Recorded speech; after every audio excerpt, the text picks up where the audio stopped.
What's up? Now we're on video number 4, Love and Hip Hop New York, and what was the name of this episode? Off the Record. And it starts off with, who was in the gym boxing? Somebody was in the gym boxing. But that's what we could call it. I don't know why they keep showing people going to these gyms boxing, and they don't even hit the heavy bag the right way. It really irritates me because you could actually injure yourself not hitting it right. Why aren't they being instructed, or are they just really that bad at throwing a punch? To my eyes, well, not just mine, to my experience, because I have hit heavy bags. I should go get my boxing gloves to show you. They are worn down here. I had to get a new pair, but my new pair are pink. They're so cute. But anyhow, that's what makes me get into that, because I just feel like represent it the right way. Don't just have people come in and, pretend like they're boxing and they feel all special, and it's like, you're not even boxing. You're not even hitting a bag right. Sorry for that little rant. What else happened? I don't know. I was looking at Yandy's wig line. Like, her hair was right here, and then you could see the line of the wig right here. And that's all I kept staring at. So I don't even know I think her and Tara were talking. I don't know what they're talking about. Oh, Amina, probably. What else? Saigon and Erica Jean go on a date to get to know each other. 3 years after they had a kid, or I think it came out a year and a half. It's still, I'm still unsure how old this baby is, because the mother says a year and a half and the father says 3 years. So how do we not have a consensus between the two of you how old your kid is? That's just, I don't know. Something's wrong with people. They were painting for a date, and their painting was horrible. I mean, not even for adults, for children, it would have been horrible.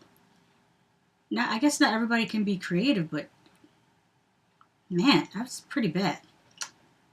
Then I fast forwarded that part because I got bored and I felt it was stupid.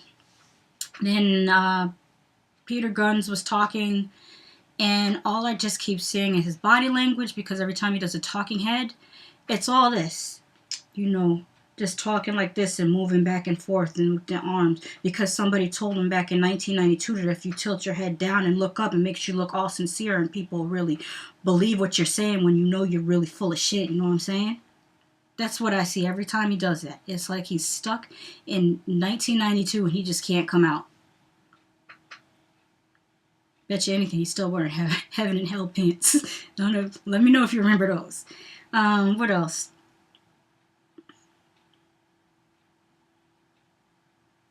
What? Oh, yeah. He told Amina that he was stupid good looking. And I'm going to know, what the hell mirror does he have? It's more like good and stupid looking.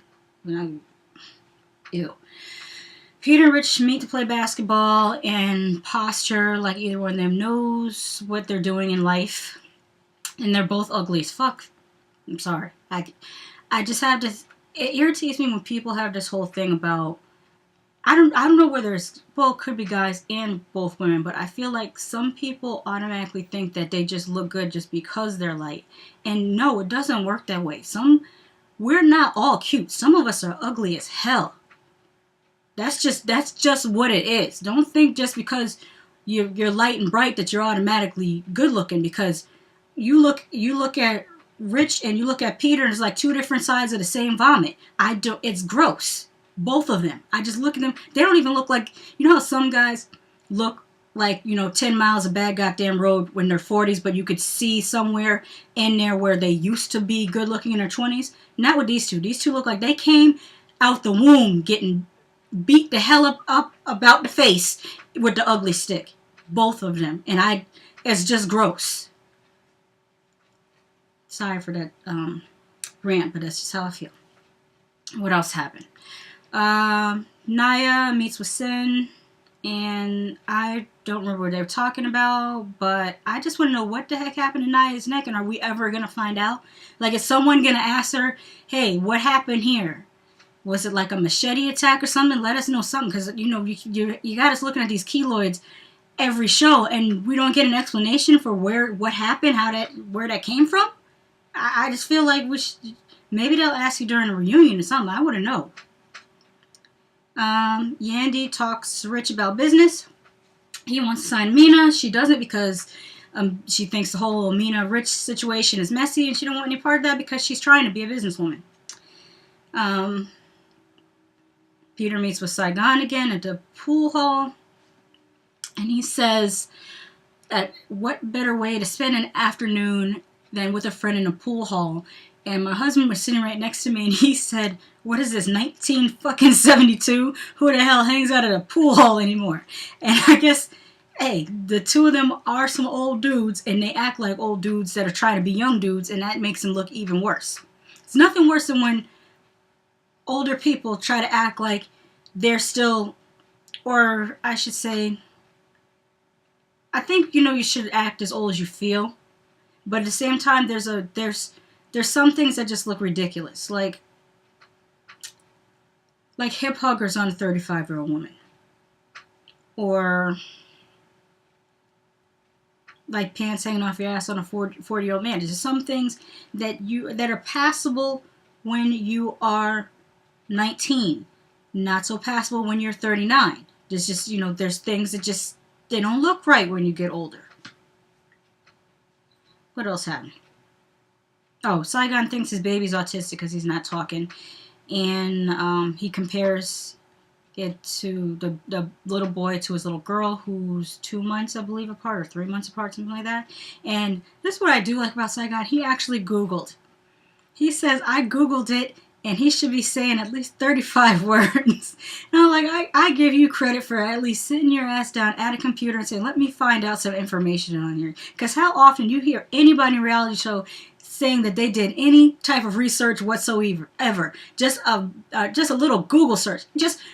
You don't even hear people say that they asked Siri anything. They just live in ignorance.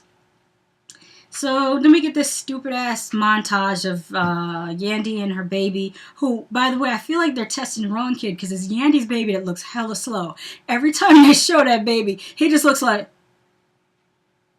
I mean, I know, I'm with gasoline draws on in a handbasket. I know that's why I'm going for talking about people's babies. But you can't tell me that baby doesn't look just a little bit slow.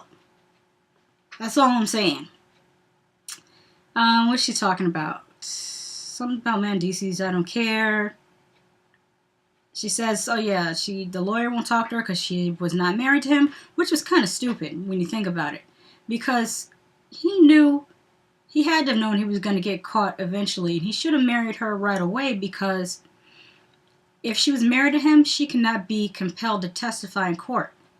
Since she's not married to him, she can be subpoenaed and she can be made to testify in court.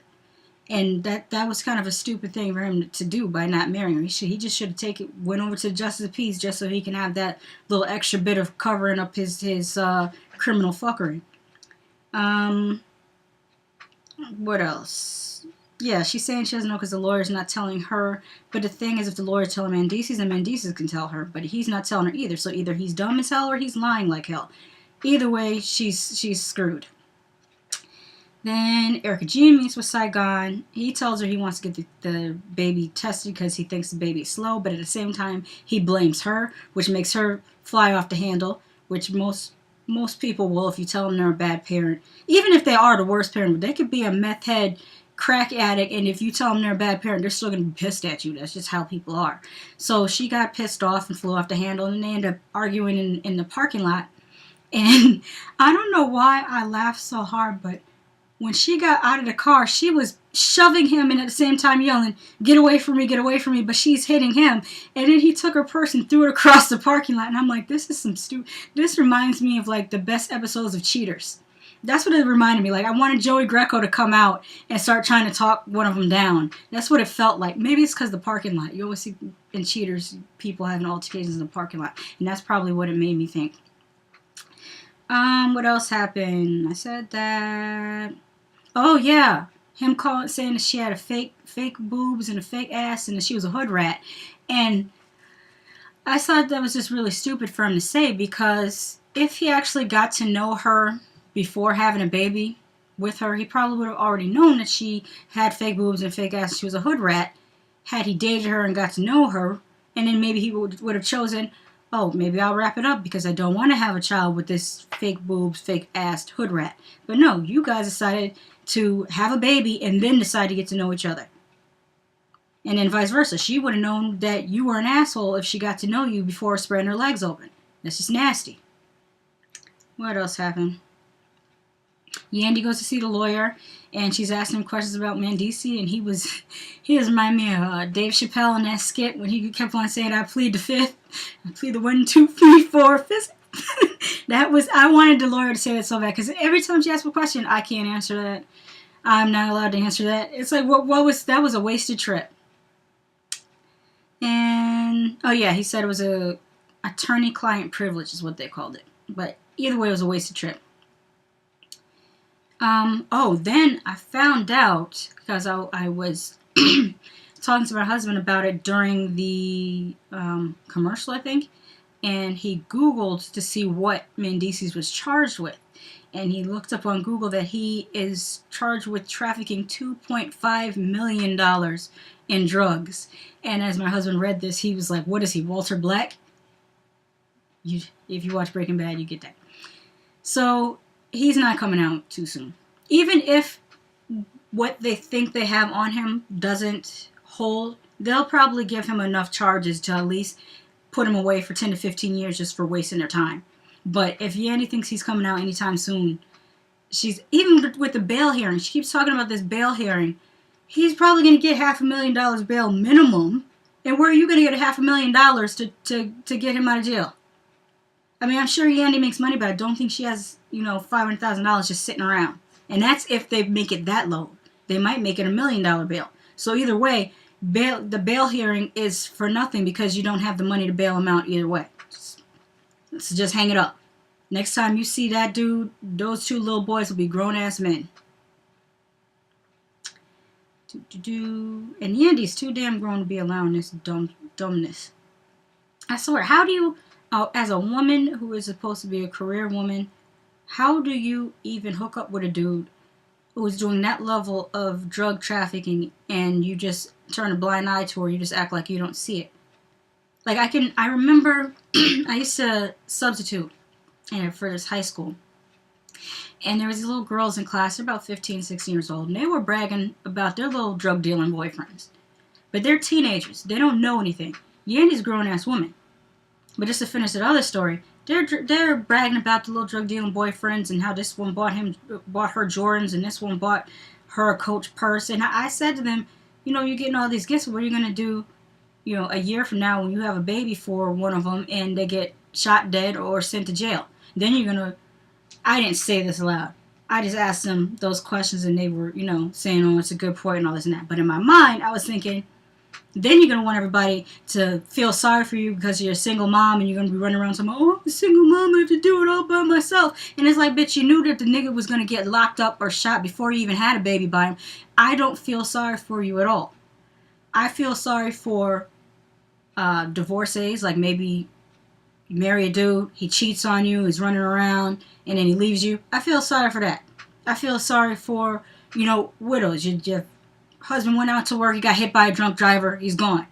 I feel sorry for veterans' wives. Your husband goes off to war, he comes back, and, he's got a PTSD or he's got some type of extreme physical damage or besides neurological damage or physical damage or something that, is devastating that makes you have to do things on your own. Those things I can sympathize with. But when you started out the gate just making dumbass decisions, I can't feel sorry for you. You don't get to pull the I'm a single mother card because you set yourself up for that. You weren't married to begin with, so obviously you were going to be a single mother if you continue to have a baby for a dude and end up being a Tara sitting there 13 years later and the nigga still hasn't married you, which I don't even know why she would want to marry him because he's just a couch surfer. He just goes back and forth between Tara's house, his mama's house, Amina's house. Who wants a 44-year-old man like that? I understand. Women have some low-ass standards. I lost my place. What the hell was I talking about?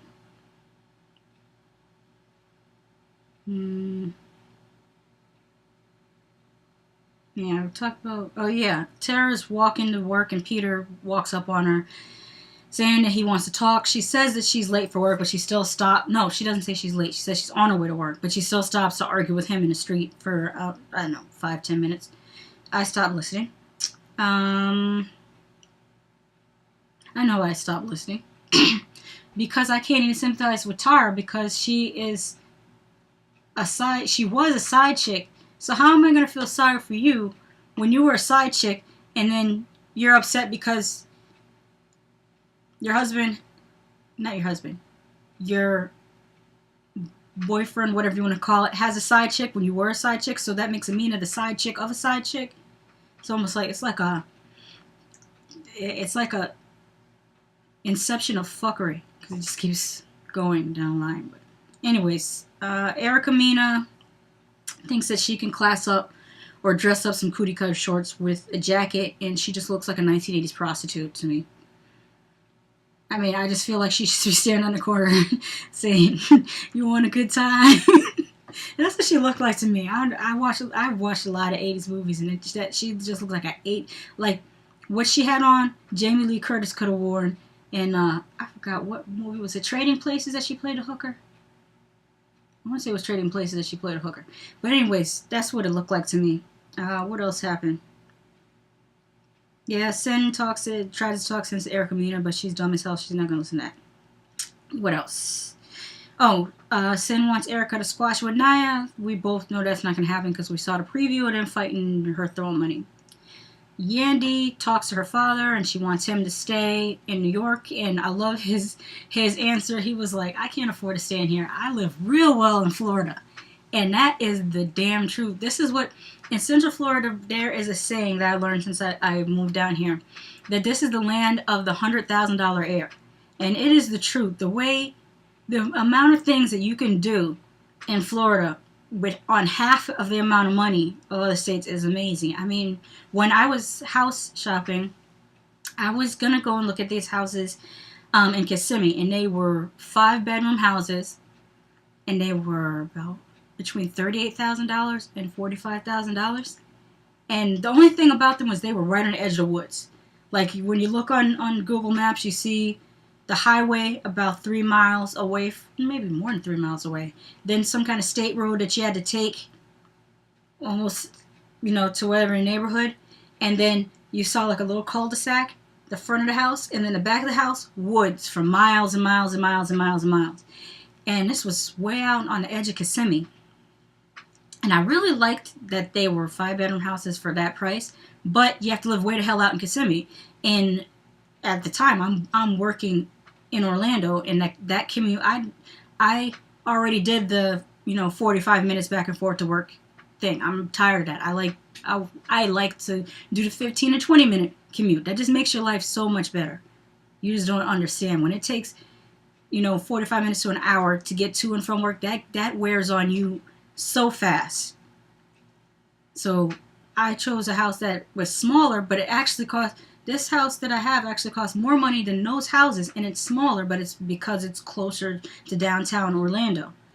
So that's that. But like I was saying, in Florida, you could go downtown, and with $25 to $30 per person, you could go downtown, find some place to eat. Then you can go to the movies, or you could eat at the movie theater because you can order dinner at the movie theater, and then go out to the clubs and have 3-for-1 drinks and have a good time on $25 to $30. And if you get there early enough, you could even find free parking because that's why a lot of people do that. They'll come around 6 or 7 o'clock, and they'll find the free parking spots. Then they'll go have dinner, and then this is the oddest thing because I had never seen this before coming to Florida. You'll see these people all dressed up, and they're going to the movies, and I'm like, why would you dress like that to go to the movies?